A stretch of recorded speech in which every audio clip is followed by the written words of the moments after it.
너희는 내 백성이 되고 나는 너희들 가운데서 걷는다. 이렇게 하기 위해서 성막의 광야에서 백성들과 따로 떨어져서 그 안에 언약궤를 두셨고 백성들은 이쪽에서 살았죠. 또 모세를 통해서 백성들에게 말씀하시고 전하게 하셨죠. 그렇게 하셨습니다마는 신약에서는 예수님을 통해 우리의 그 죄악된 것들을 한 방에 해결을 하신 거예요. 광야에서는 하나님의 성전이 떨어져 있었지만 구별돼서 계셨습니다. 그러나 예수님께서 오셔서 십자가에서 들어가셔서 부활하신 후에는 우리가 그 예수님을 믿고 받아들이면 이제 우리 안에 성령께서 오셨죠. 우리가 성전이다. 하나님의 거하시는 전이다. 너희가 하나님께서 너희 안에 계시는 것과 너희가 하나님의 성전인 것을 내가 알지 못하느냐. 그리고 네가 하나님의 성전을 더럽히면 하나님께서 그를 멸하시리니 하나님의 성전은 거룩하다. 고린도전서 3장 15절로 17절 말씀입니다. 이거를 하나님께서 주셨어요. 우리에게. 성전이 될 것이라고. 그런데 우리가 성전이 되려고 하면 그 전제 조건이 있습니다.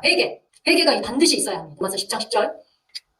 사람이 마음으로 믿어 의에 이르고 입으로 시인해서 구원에 이른다. 말로 함으로 해서 예수님을 내 구주로 모셔드립니다. 이 고백을 했을 때 우리는 이제 그 예수님을 구세주로 모셔드린 거고 구원을 받은 거예요. 그 순간에. 그런데 이 전에 예수님께서 오셔서는 어떻게 하셨냐면 회개를 하라는 거예요. 회개는 무엇이냐면 내가 죄인이라는 것을 자각하는 거예요. 자각과 동시에 인식을 하게 되는 거예요. 그러니까 인식한다는 것은 쉽지 않습니다. 내가 죄인이라고 나는 그렇게 특별하게 죄 지은 게 없어.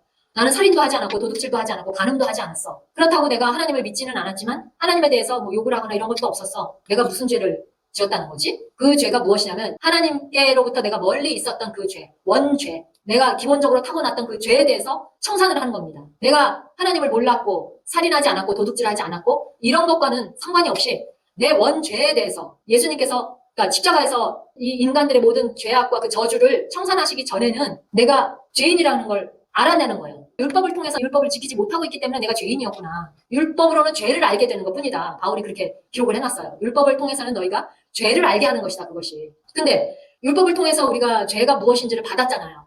그것을 지키기가 쉽지 않았어요. 쉽지 않았고 형식적이었던 거예요. 하나님께서 이렇게 따라라, 이렇게 지켜라 하니까 다만 그것을 따랐을 뿐인 것이지 내가 마음으로 온전히 내가 하나님을 공경함으로 경외함으로 드렸던 것이 아니었다는 거예요.